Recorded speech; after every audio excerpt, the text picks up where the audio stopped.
Good morning students. आज हम history का लेसन नंबर 3 भारत में राष्ट्रवाद का पार्ट नंबर 6 रीड करेंगे। लोगों ने आंदोलन को कैसे लिया।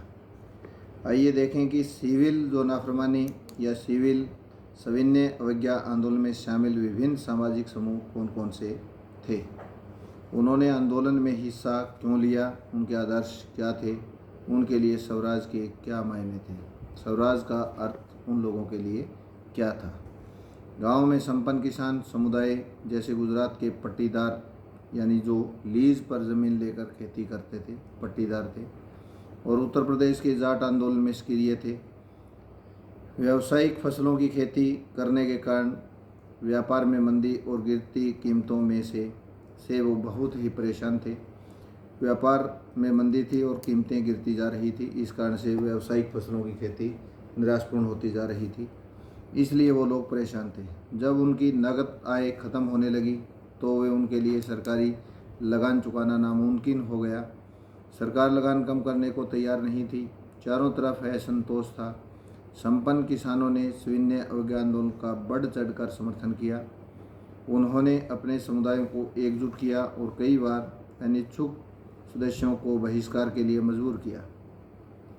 उनके लिए स्वराज की लड़ाई भारी लगान के खिलाफ लड़ाई थी। जो सरकार टैक्स लेती थी उसके खिलाफ ये लड़ाई थी कि वो लोग यानी कीमतें गिरने से सरकार को टैक्स नहीं दे पा रहे थे, इसलिए भारी लगान के खिलाफ ये लड़ाई चल रही थी। लेकिन जब 1931 में लगानों के घटे बिना आंदोलन वापस ले लिया गया तो उन्हें बड़ी निराशा हुई। फलस्वरूप जब 1932 में आंदोलन दोबारा शुरू हुआ तो उनमें से बहुतों ने उनमें हिस्सा लेने से इनकार कर दिया। गरीब किसान केवल लगान में कमी नहीं चाहते थे, उनमें से बहुत सारे किसान जमींदारों से पट्टे पर ज़मीन लेकर खेती कर रहे थे। जो पट्टे पर ज़मीन लेकर खेती कर रहे थे, बहुत से ऐसे ज़मींदार थे जो गरीब किसान थे, वो लगान के अंदर कमी नहीं चाहते थे। महामंदी लंबी खिंची और नकद आमदनी गिरने लगी तो छोटे पट्टेदारों के लिए ज़मीन का किराया चुकाना भी मुश्किल हो गया। वो चाहते थे कि उन्हें ज़मींदारों को जो भाड़ा चुकाना था उसे माफ़ कर दिया जाए। इसके लिए उन्होंने कई रेडिकल आंदोलनों में हिस्सा लिया, जिनका नेतृत्व अक्सर समाजवादियों और कम्युनिस्टों के हाथों में होता था। अमीर किसानों और ज़मींदारों की नाराज़गी के भय से कांग्रेस भाड़ा विरोधी आंदोलनों का समर्थन देने में प्राय हिचकिचाती रही कि भाड़ा विरोधी आंदोलन है वो छोटे ज़मींदार जो कि उन लोगों को ना तो टैक्स दे पा रहे हैं और न ही उस ज़मीन का पट्टे का किराया दे पा रहे थे, इसलिए हिचकिचाते रहे। इसी कारण गरीब किसानों और कांग्रेस के बीच संबंध अनिश्चित बने रहे। व्यवसायी वर्ग की क्या स्थिति थी। जो व्यवसायिक वर्ग था उन्होंने सविनय अवज्ञा आंदोलन के बारे में क्या रुख अपनाया। पहले विश्व युद्ध के दौरान भारतीय व्यापारियों और उद्योगपतियों ने भारी मुनाफा कमाया था और वो ताकतवर हो चुके थे। अपने कारोबार को फैलाने के लिए उन्होंने ऐसी औपनिवेशिक नीतियों का विरोध किया जो सरकारी ब्रिटिश यानी जो नीतियाँ थी, औपनिवेशिक नीतियाँ थी, इनका विरोध किया, जिनके कारण उनकी व्यावसायिक गतिविधियों में रुकावट आती थी। वे विदेशी वस्तुओं के आयात से सुरक्षा चाहते थे। जो विदेशी वस्तुएं थी जो मंगवाई जा रही थी उनके आयात से सुरक्षा चाहते थे और रुपया स्टर्लिंग विदेशी विनिमय अनुपात में बदलाव चाहते थे। जो रुपये की कीमत थी वो देशी मुद्रा के बदले काफ़ी कम थी, इसमें ये बदलाव चाहते थे, जिसमें आयात में कमी आई। व्यावसायिक हितों को संगठित करने के लिए उन्होंने 1920 में भारतीय औद्योगिक और व्यावसायिक कांग्रेस, इंडियन इंडस्ट्रियल एवं कमर्शियल कांग्रेस, जो 1927 में भारतीय वाणिज्य और उद्योग परिसंघ, federation of Indian chamber of commerce and industry, FICCI, इसको फिक्की के नाम से जाना गया था, इस संघ का गठन किया गया था।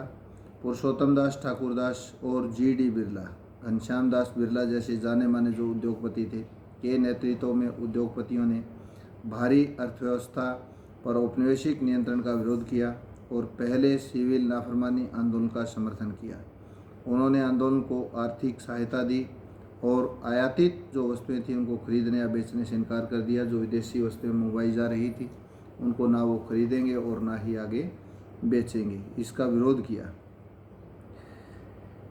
इनकार कर दिया। ज़्यादातर व्यवसायी स्वराज को एक ऐसे युग के रूप में देखते थे जहां कारोबार पर औपनिवेशिक पाबंदियां नहीं होंगी और व्यापार व उद्योग निर्बाध ढंग से फल फूल सकेंगे। व्यापार और उद्योग किसी भी प्रकार की रुकावट के बगैर ही वो फल फूल सकेंगे। गोलमेज सम्मेलन की विफलता के बाद, जब दूसरा गोलमेज सम्मेलन जो लंदन में हुआ, इसकी विफलता के बाद व्यावसायिक संगठनों का उत्साह भी मंद पड़ गया था। उन्हें उग्र गतिविधियों का भय था कि ज़्यादा से ज़्यादा जो उग्र आंदोलन होंगे उनका डर उनको सता रहा था। लंबी अशांति की आशंका और कांग्रेस के युवा सदस्यों में समाजवाद के बढ़ते प्रभाव से वो लोग डरे हुए थे। औद्योगिक श्रमिक वर्ग ने सामान्य अवज्ञा आंदोलन में नागपुर के अलावा कहीं भी बहुत बड़ी संख्या में हिस्सा नहीं लिया था। वैसे वैसे उद्योगपति कांग्रेस के नज़दीक आ रहे थे। मजदूर कांग्रेस से छिटकने लगे थे, यानी मजदूर कांग्रेस से बाहर निकलने लगे थे। फिर भी कुछ मजदूरों ने सविनय अवज्ञा आंदोलन में हिस्सा लिया। उन्होंने विदेशी वस्तुओं के बहिष्कार जैसे कुछ गांधीवादी विचारों को कम वेतन व खराब कार्यस्थितियों के खिलाफ अपनी लड़ाई से जोड़ लिया था। 1930 में रेलवे कामगारों और 1932 में जो गोदी कामगार थे, जो उन फैक्ट्रियों के भीतर रहकर काम कर रहे थे, उन लोगों ने हड़ताल की। 1930 में छोटा नागपुर की 3 खानों के हजारों मजदूरों ने गांधी टोपी पहनकर रैलियों और बहिष्कार अभियानों में अपना हिस्सा लिया। फिर भी कांग्रेस अपने कार्यक्रम में मजदूरों की मांगों को समाहित करने में हिचकिचा रही थी।